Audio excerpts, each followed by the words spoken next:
Assalamualaikum students. I am your Urdu teacher Mrs. Shazia Ramzan from the Educators School Qusur Campus. बेटा आज हमारी जिस चीज़ का हमने लेसन का आगाज़ करना है वो हमारा लेसन है नज़्म हमारे वतन का निशान। आपकी दरसी किताब की तीसरी पोएम है। नज़्म का नाम है हमारे वतन का निशान, जिसके शायर है जमीलुद्दीन आली। ये जो नज़्म हमारे वतन का निशान है ये किस बारे में है? वतन का हवाला इसमें आया है तो आप लोगों को इतनी समझ आ गई होगी कि हमारे वतन का निशान यानी ये एक मिली तराना हमारे मुल्क पाकिस्तान से मोहब्बत का इजहार इसमें किया गया है।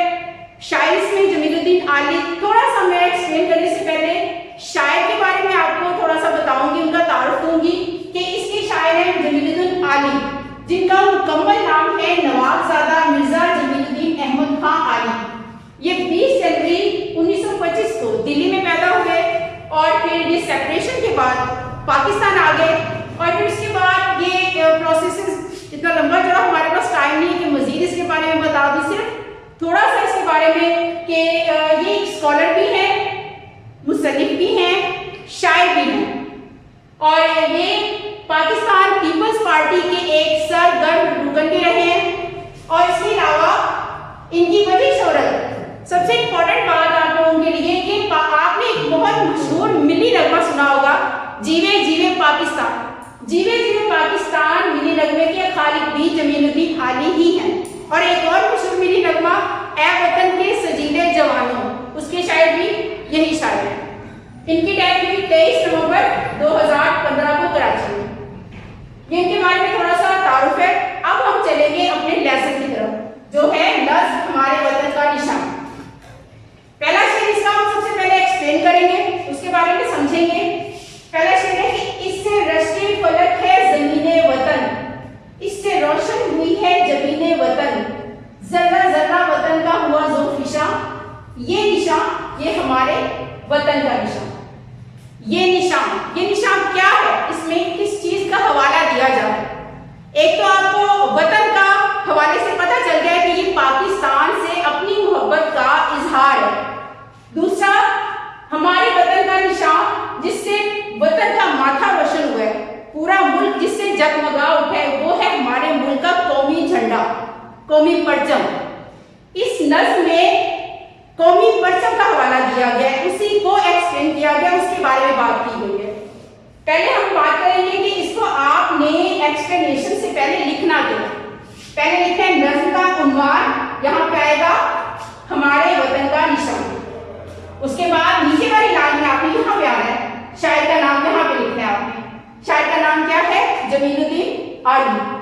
उसके बाद नेक्स्ट हले लुगत के बारे में आपको मैं बता चुकी हूँ कि ये है वोकैबुलरी यानी ज़ख़ीरा अल्फाज, मुश्किल अल्फाज के मानी।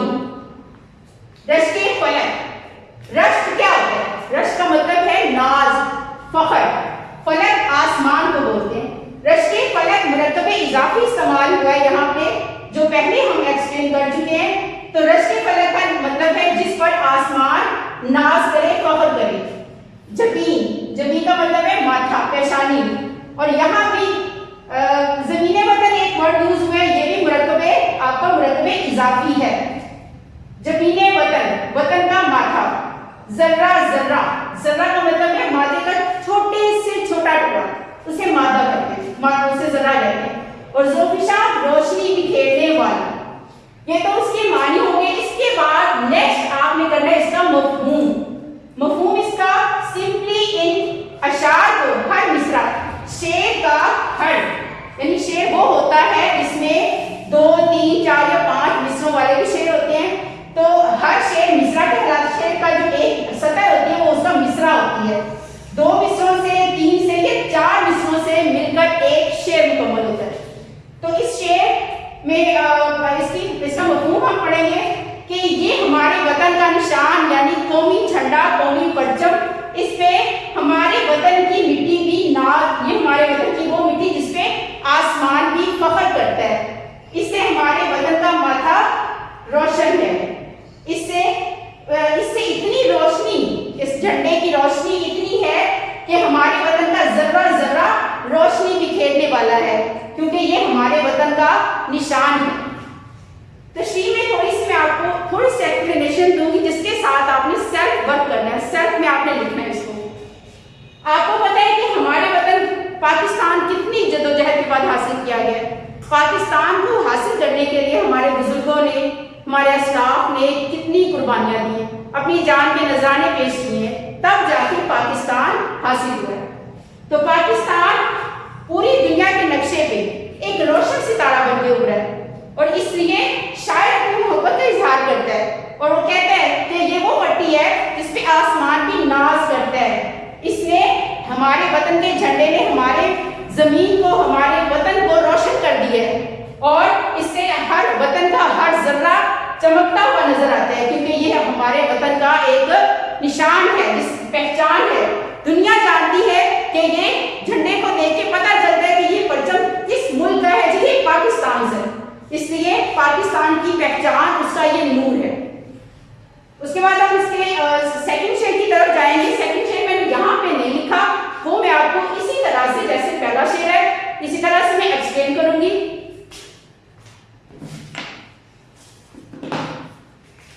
ہمارا سیکنڈ شیئر ہے، یہ ہلال آب ہے تیغ خمدار کا، یہ نشان، یہ ستارہ چمک بخت بیدار کا، یہ نشان قوم کی ستوتوں کا نشان، یہ نشان یہ ہمارے وطن کا نشان۔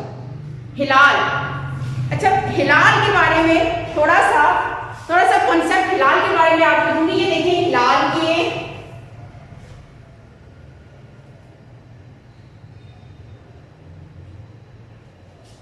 ہلال کیا ہے؟ پہلی رات کا چاند، اور ہلال اس کے اس مصرے میں یہ چیز واضح تھی کہ ہلال اب ہے تیغ خمدار کا۔ اب خمدار کہتے ہیں کرب چیز، جو کرب ایسے خمدار ہوتی ہے نا، ایسے بل کھاتی ہوئی۔ چاند کی پہلی رات کے جو چاند ہوتا ہے وہ کرب شیپ میں ہوتا ہے، آپ لوگوں نے دیکھا ہوگا۔ اور تیغ کہتے ہیں تلوار کو، پہلے نمبر پہ ہم اس کے اگر لکھیں گے تو، لیکن آپ کے پاس موجود ہے اس لیے ایکسپلین کر رہی ہوں۔ تیغ کہتے ہیں تلوار کو، خمدار مڑی ہوئی، اور بیدار جاگتی ہوئی۔ ستوت کا مطلب ہے شان و شوکت، اس کا پلورل یعنی جمع یوز ہوا ہے، تو اس کے مفہوم یہ ہوگا کہ ہمارے وطن کا جو پرچم ہے اس کے اوپر چاند ستارہ، آپ نے دیکھا ہے چاند ستارہ بنا ہوا ہے، چاند کی جو شکل ہے وہ کروی یعنی مڑی ہوئی شکل ہے، اور تلوار کی جو شیپ ہوتی ہے وہ بھی مڑی ہوئی ہوتی ہے، اور یہ وہ شان ہے۔ تلوار کس چیز کی علامت ہوتی ہے؟ جنگ کی علامت ہوتی ہے کہ اگر کوئی ہمارے ملک کی طرف آنکھ اٹھا کے بھی دیکھتا ہے نا تو ہمارے ملک کے جوان اس کی جان جب تک نہیں لے لیتے تب تک انہیں چین نہیں آئے گا۔ ہمارے وطن کی حفاظت کرنے والے محافظ، ہمارے دفاع کرنے والے ملک کا جانباز، تو یہ چاند ستارہ اسی چیز کی، ستارہ اس کے اوپر اس کی روشنی کی علامت ہے کہ اس کا مقدر ہمیشہ جگمگاتا رہے، روشن رہے۔ اس کے بعد ہمارا ہے تھرڈ، یہاں پہ آپ کا جو اس نظم کا تیسرا شعر ہے، میں نے وہ یہاں پہ لکھا ہے جو ایکسپلین کرنے چاہتی ہوں۔ یہ نشان جس سے لرزاں تھے روم و عجم، یہ نشان جس سے ترساں تھے خاقان و جم، یہ نشان جس سے تھا سرنگوں ایک جہاں، یہ نشان یہ ہمارے وطن کا نشان۔ بیٹا یہ اس نظم کا تیسرا شعر ہے، ایز اٹ از آپ نے لکھنا ہے نظم کا عنوان، شاعر کا نام، اس کے بعد ہلے ڈول، یہ تھوڑا سا اس میں آپ کو انفارمیشن ملے گی۔ لرزاں کانپتے ہوئے، روم ایک ملک کا نام ہے جو یہاں پہ شاعر نے اس کے اندر ایڈ کیا ہے۔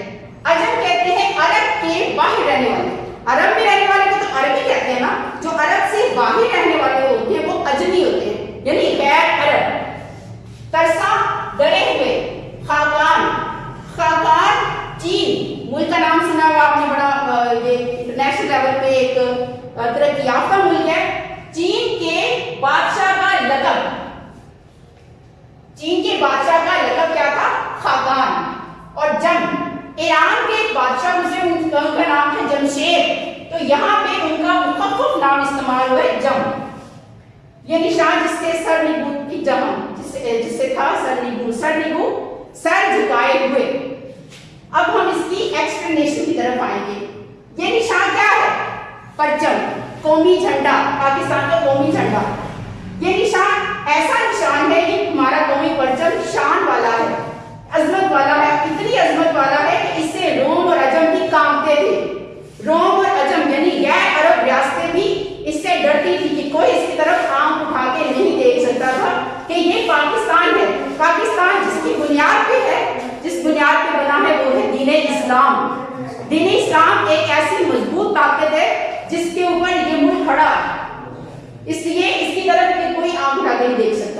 ये निशान, ये परचम ऐसा है जिससे डरते थे कौन?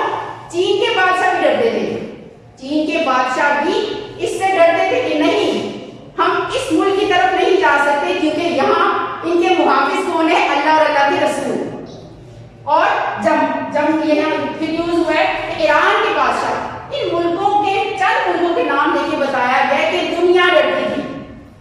दुनिया के तमाम ममालिक इस मुल्क की तरफ, इस परचम की तरफ आंख उठा के नहीं देख सकते, क्योंकि उन्हें पता था कि ये वतन जिस तरह से अस्लाफ ने कुर्बानियों के बाद दिया है, जिस तरह से उन्होंने अपनी जानों के नजराने पेश करके दिया है, तो वो अगर हम इसकी तरफ कदम भी उठाएंगे ना, तो वो हमें बिल्कुल ऐसे निस्त नाबूद कर देंगे जैसे कभी हमारा वजूद ही नहीं था।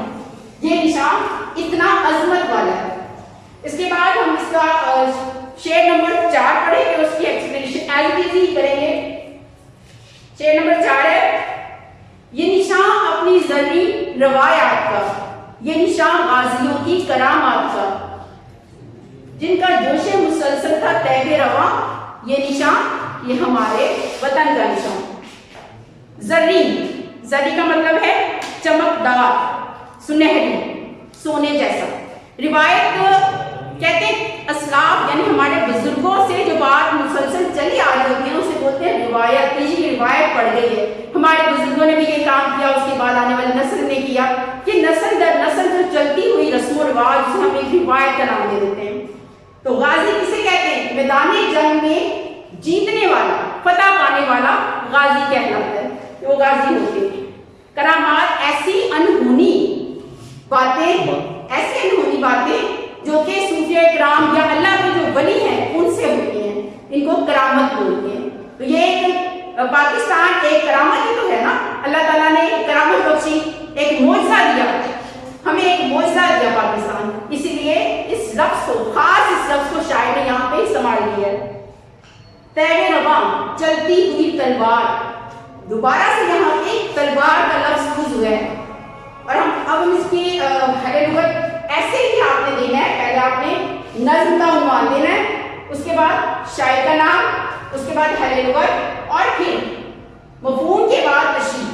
मफ़हूम बिल्कुल आपने सिंपल देना है, उसको जो लाइनें हैं ना अशार की, उनको सिंपली बयान करना है आसान से लफ्ज़ों में, उसके बाद उसकी तशरीह देनी है। तशरीह में भी यही है कि जी हमारे वतन का ये झंडा, हमारे कौमी परचम जो है वो हमारे बुजुर्गों की रिवायात है। हमारे बुजुर्गों ने जिस तरह से इसे हासिल किया, जिस तरह से इसके लिए कुर्बानियाँ दी, वो आप लोगों ने उस हिस्ट्री को अगर पढ़े, अगर हमें उनका, तो हमारे रोंगटे खड़े हो जाए जिस तरह से उन्होंने जितनी मुश्किलों से पाकिस्तान को हासिल किया। और हमारे पास ये एक मौजज़ा है, अल्लाह ताला ने हमें एक तोहफा दिया है, हमारे नबी की तुफैल हमें ये एक ऐसा तोहफा दिया है कि जिसको अगर हम, ये हमारी शान है। और तेरे रवा, चलती हुई तलवार, फिर वही यूज हुआ है कि अगर कोई दुश्मन मुल्क, दुश्मन अनासर इसकी तरफ बढ़ते हैं तो उस तलवार से उसका सर काट दिया जाएगा, यानी किसी बढ़ते हुए कदम को यहाँ तक आने की इजाजत नहीं है। इतनी शान है, इतनी इसकी अजमत है हमारे कौमी परचम की, क्योंकि इसका मुहाफिज कौन है? जिस नाम पे ये मुल्क बना, जिस बेस पे ये मुल्क कायम है, वो है इस्लाम, दीन इस्लाम। और दीन इस्लाम की हिफाजत करने वाला अल्लाह और अल्लाह का रसूल है। जी बेटा, इसके बाद ये जो पूरी पोइम है, इसकी मैंने आपको जो एक्सप्लेनेशन दी है ना, ये सारी की सारी पोइम इसी बेस पे है। इसमें कौमी तराना और इस कौमी तराने में कौमी परचम का हवाला दिया गया है कि वतन का जो परचम है उसकी शान और शौकत बयान की गई है। अगले 3 अशार इसी तरह से आपने, जिस तरह से मैंने आपको समझाया है कि शेर लिखने के बाद नज़्म का उन्वान देना है आपने, उसके बाद शायर का नाम लिखना है, और उसके बाद मुश्किल अल्फाज के मानी लिखने हैं, उसके बाद आपने मफ़हूम देना है, और फिर तशरीह लिखनी है आपने। उन तीनों अशार की तशरीह आपके पास आपकी बुक्स में मौजूद है। अगर उसके अलावा आपको किसी भी चीज़ की समझ में नहीं आई है, अगर लेक्चर में कोई चीज़ समझ नहीं आई है, मज़ीद कुछ समझना है, तो आप हमसे शेयर कर सकते हैं, आप व्हाट्सअप कर सकते हैं हमें, और उसके बारे में पूछ सकते हैं। अपना और अपने घर वालों का ख्याल रखिए। अल्लाह हाफ़िज़।